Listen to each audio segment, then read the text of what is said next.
नमस्कार विद्यार्थी मित्रांनो, आपल्या रेशो ॲनालिसिस आपण पाहतोय. त्या रेशो ॲनालिसिसमध्ये थर्ड प्रॉब्लेम या ठिकाणी आपण बघतोय. थर्ड प्रॉब्लेम या ठिकाणी तुमच्या स्क्रीनवर दिसेल. तो या पद्धतीने आहे. The following are the summarised profit and loss account of nursing product company limited for the year ended 31 December 2015 and the balance sheet on that date. तुम्हाला profit and loss trading and profit and loss account दिलं आहे, त्यासोबतच balance sheet दिलं आहे आणि calculate करा म्हटलं आहे. Current asset, operating ratio, stock turnover ratio, fixed turnover ratio या पद्धतीने. ठीक आहे, हे एवढे रेशो तुम्हाला काढायचे आहेत. तर तुमच्या स्क्रीनवर जो प्रॉब्लेम आहे त्याचं आपण सोल्युशन करू. पहिल्यांदा तुम्हाला विचारलेलं आहे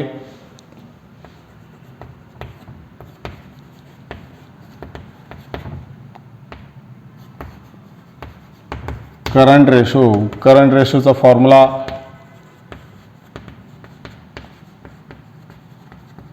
current assets divided by current liability. ठीक आहे, आता करंट असेट्स कुठं असतात? बॅलन्स शीटच्या असेट साईडला. करंट असेट्स कोणकोणते आहेत बघायचं आहे. तर लँड अँड बिल्डिंग येते का? नाही. फिक्स्ड असेट आहे. Plant and machinery fixed assets आहे. Stock in trade current assets. Sundry debtors current assets. Cash at bank current assets या पद्धतीने आहेत. तर करंट असेट्स तुमच्या टोटल स्टॉक इन ट्रेड 2,98,000 आहे. सन्ड्री डेटर्स 1,42,000 म्हणजे 3, 4, 4, 40 आणि कॅश ॲट बँक 60,000 आहे. असं टोटल 5,00,000 रुपये. हे 5,00,000 रुपये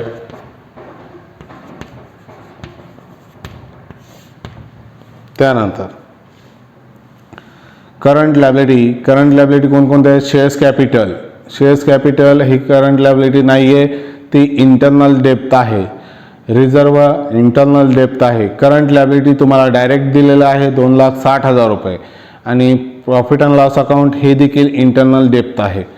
ठीक आहे, मग 2,60,000 रुपये. हे 2,60,000 या ठिकाणी हे 4 शून्य कटले, हे 4 शून्य कटले, 50/26.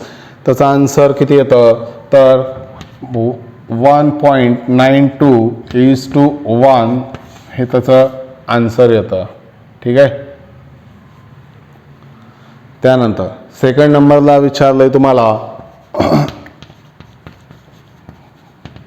Operating ratio. आता ऑपरेटिंग रेशो विचारला आहे. ऑपरेटिंग रेशोचा फॉर्म्युला काय? Cost of good sold plus operating expenses divided by net sales into 100. मग cost of goods sold plus operating expenses divided by net sales into 100. ठीक आहे, मग आता कॉस्ट ऑफ गुड सोल्ड या ठिकाणी आपल्याला डायरेक्ट दिले का? नाही दिलं. मग ते काढून घ्यावं लागतं. मग ते काढायचं आहे तर त्याचा फॉर्म्युला काय आहे हे माहीत पाहिजे. कॉस्ट ऑफ गुड्स सोल्ड बरोबर काय formula? Sales minus gross profit. Sales minus gross profit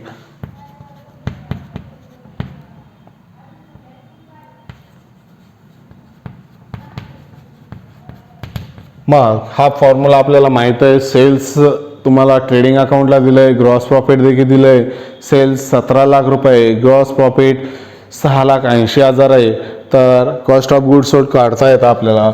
हे 17,00,000 minus 6,80,000. Cost of good sold किती निघतं ते बघा. ते निघतं 10,20,000. 10,20,000. ठीक आहे, हे कॉस्ट ऑफ गुड सोल्ड निघालं. त्यानंतर ऑपरेटिंग एक्सपेन्सेसमध्ये कोणकोणतं येतं तर सेलिंग अँड डिस्ट्रीब्युशन येतं, ॲडमिनिस्ट्रेटिव्ह येतं, त्यानंतर फायनान्स देखील येतं, त्यानंतर loss on sale of assets हे येत नाही. म्हणजे इथं सेलिंग अँड डिस्ट्रीब्युशन येतं, ॲडमिनिस्ट्रेटिव्ह येतं, फायनान्स एक्सपेन्सेस ऑपरेटिंग एक्सपेन्सेसमध्ये येत नाही. पुन्हा एकदा रिपीट, ऑपरेटिंग एक्सपेन्सेसमध्ये फायनान्शियल जे एक्सपेन्सेस आहेत ते येत नाही. मग या ठिकाणी सेलिंग अँड डिस्ट्रीब्युशन एक्सपेन्सेस 60,000 आहे, ॲडमिनिस्ट्रेटिव्ह एक्सपेन्सेस 3,00,000 आहे. असं 3,60,000 ऑपरेटिंग एक्सपेन्सेस आहे. Loss on sale of assets हे येत नाही. त्यानंतर फायनान्शियल एक्सपेन्सेस हे देखील येत नाही. मग 3,60,000 ऑपरेटिंग एक्सपेन्सेस 3,60,000 ऑपरेटिंग एक्सपेन्सेस आहे. नेट सेल्स माहीत आहे आणि इंटू 100 आपण घेऊ शकतो. म्हणजे सोडवायचं आहे आता. तर 10,20,000 कॉस्ट ऑफ गुड सोल्ड आलं, ठीक आहे, प्लस 3,60,000 हे ऑपरेटिंग एक्सपेन्सेसमध्ये काय काय येतं, ॲडमिनिस्ट्रेटिव्ह एक्सपेन्सेस येतं, सेलिंग अँड डिस्ट्रीब्युशन एक्सपेन्सेस येतं, त्यानंतर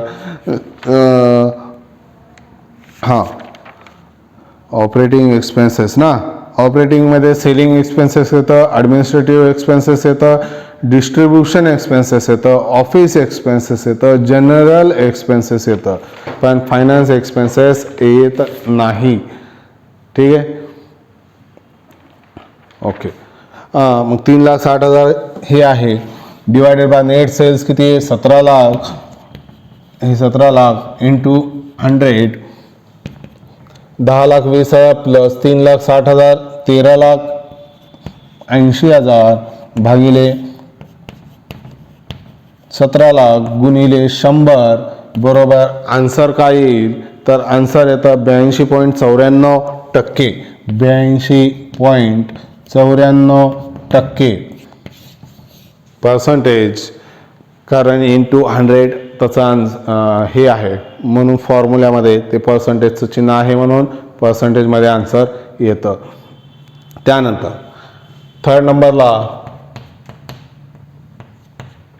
तुम्हाला स्टॉक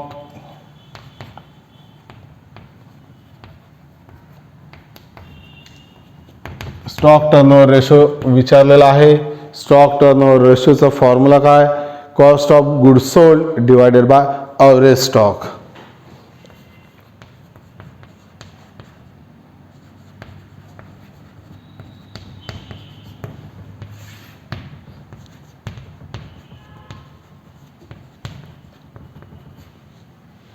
आता कॉस्ट ऑफ गुड्स सोल्डचा फॉर्म्युला या ठिकाणी डायरेक्ट तुम्हाला दिलेलं नाही आहे, तर फॉर्म्युल्यानुसार काढावं लागतं. त्याचा फॉर्म्युला आहे सेल्स मायनस ग्रॉस प्रॉफिट. या ठिकाणी आहे आपण कॉस्ट ऑफ गुड्स सोल्ड काढलेला आहे 10,20,000. मी हे रिपीट काढत नाही आहे फक्त, ठीक आहे. ॲव्हरेज स्टॉकचा फॉर्म्युला तुम्हाला सांगितलं होतं, opening stock plus closing stock divided by 2. या ठिकाणी दोन्ही अवेलेबल असतील तर 2 येईल, नसतील एकच अवेलेबल असेल तर तोच ॲव्हरेज स्टॉक असतो. इथं ओपनिंग स्टॉक देखील आहे आणि बॅलन्स शीटला क्लोजिंग स्टॉक पण आहे. त्यासोबतच इथं ट्रेडिंग अकाउंटला देखील क्लोजिंग स्टॉक आहे. मग आपण या ठिकाणी खाली ॲव्हरेज स्टॉक बरोबर opening stock plus closing stock divided by 2 त्याचा फॉर्म्युला लिहू. ओपनिंग स्टॉक किती आहे, 1,99,000 प्लस क्लोजिंग स्टॉक किती आहे, 2,98,000. 2,98,000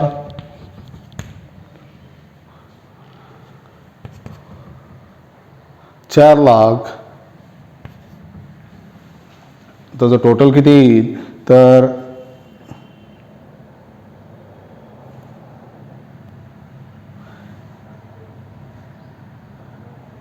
3 1 4,97,000 4,97,000 याला डिवायडेड बाय 2 आहे. मग याला डिवायडेड बाय 2 करा. त्याचा आन्सर 2,48,500 2,48,500 हे तुमचा ॲव्हरेज स्टॉक निघाला. ॲव्हरेज स्टॉक या ठिकाणी हे करा 2,48,500.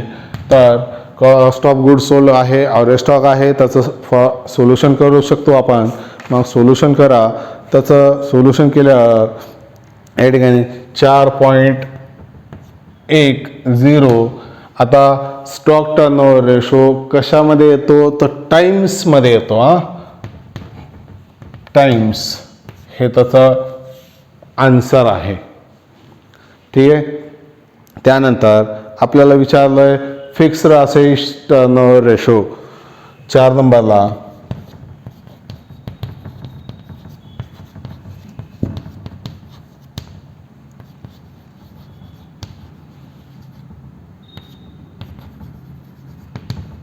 Fixed assets turnover ratio. Fixed asset turnover रेशोचा formula cost of sales divided by net fixed assets. Cost of cells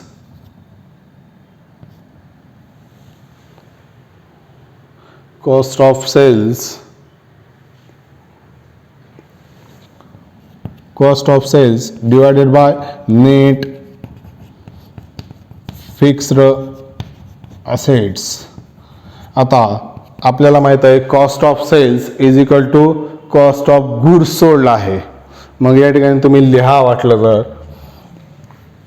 या पद्धतीनं cost of sales is equal to cost of goods sold. ठीक आहे. मग खाली कॉस्ट ऑफ गुड्स सोल्ड आपल्याला माहिती आहे. कॉस्ट ऑफ गुड्स सोल्ड काढण्याचा एक formula sales minus gross profit. ठीक आहे.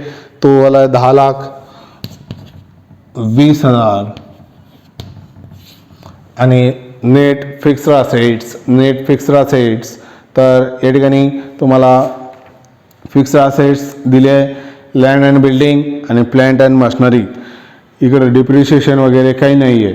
मग ते किती आहे तर 4,60,000 रुपये. 4,60,000 रुपये हे करा. हे 4 शून्य कटले, हे 4 शून्य कटले, 102/46. तर आन्सर येतं 2.21:1 म्हणजे 2.21:1 या पद्धतीने त्याचा आन्सर येतं. ठीक आहे. हे एवढे तुम्हाला रेशो विचारलेले आहेत. ठीक आहे. धन्यवाद.